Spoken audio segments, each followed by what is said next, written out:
political turmoil in Maharashtra intensified on Wednesday, while back-to-back meetings of Shiv Sena, Congress and NCP took place in Mumbai over the political developments in state. Rebel Maharashtra minister and Shiv Sena leader Eknath Shinde told a news agency. Right now, we have 46 MLAs with us, including 6 to 7 independent MLAs. Rest of them are Shiv Sena MLAs. This number will rise in the time to come. Meanwhile, rebel Shiv Sena MLAs passed a resolution appointing Bharat Gogawale as chief whip of the Shiv Sena Legislative Party. Defence Minister Rajnath Singh on Wednesday held bilateral talks with Australia's Deputy PM and Minister for Defence Richard Marles in New Delhi. The two ministers reviewed the existing defence cooperation activities and discussed ways to enhance further cooperation. They also committed to give fillip to India-Australia Joint Working Group on Defence Research and Material Cooperation. Addressing the bilateral meet, Rajnath Singh said, Australia is a key partner in India's Indo-Pacific Ocean Initiative. We share democratic values.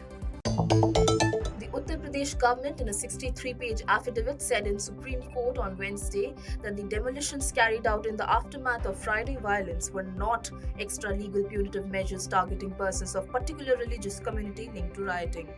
The government said that they were routine measures taken by an independent local authorities against owners of illegal structures.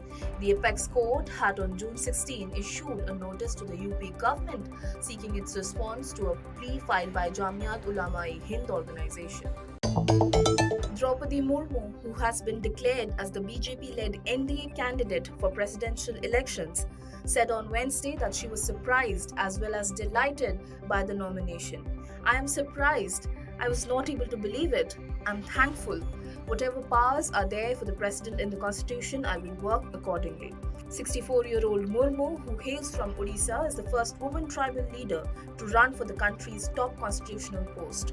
Before this, she was the governor of Jharkhand and holds the record of being the first tribal woman governor in the country.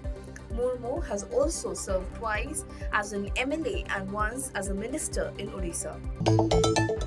Chief of Army Staff Manoj Pandey will be visiting Nepal in August, where he will be conferred with the honorary title of Nepali Army by Nepal President Vidya Devi Bhandari, as per reports.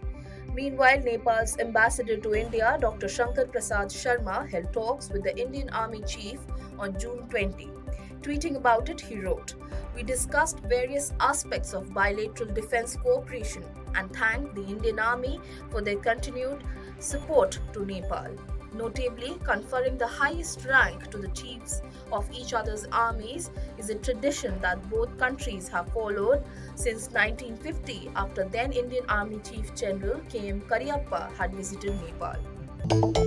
A 100 crore rupees civil defamation case has been filed against Aam Aadmi Party leader and Delhi Deputy Chief Minister Manish Sisodia by Assam Chief Minister Himanto Biswa Sarma's wife Rinki Bhuyan Sarma in the PPE kits matter.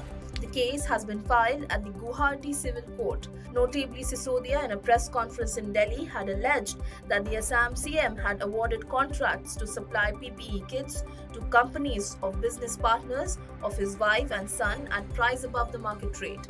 On the other hand, as per Himanto Biswa Sarma, his wife had given 1,500 PPE kits to the Assam government free of cost. A powerful earthquake struck eastern Afghanistan early on Wednesday. As per various reports, at least 900 people are feared to have died in the tragedy. The maximum casualty was reported from Paktika province, where at least 250 are said to have died.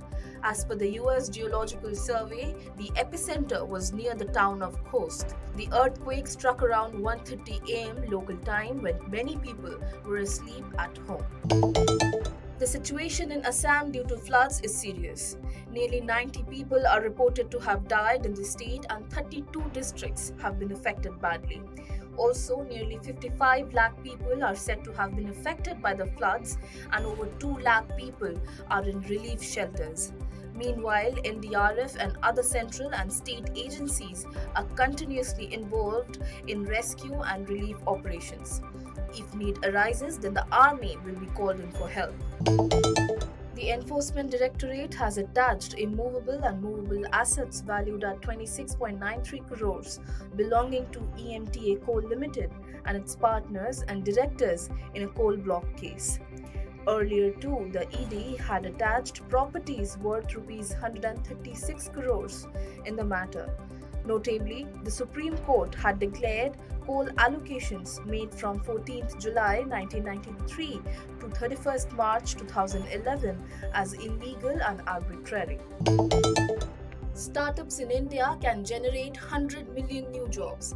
This is what Rajan Anandan, Managing Director of Sequoia India and Surge, believes. Notably, Sequoia India has invested in multiple startups in the country. Anandan, speaking at an event, further said that both large tech companies and startups, be it in food delivery, ride hailing, or agri-tech, have the potential to create 100 million new jobs.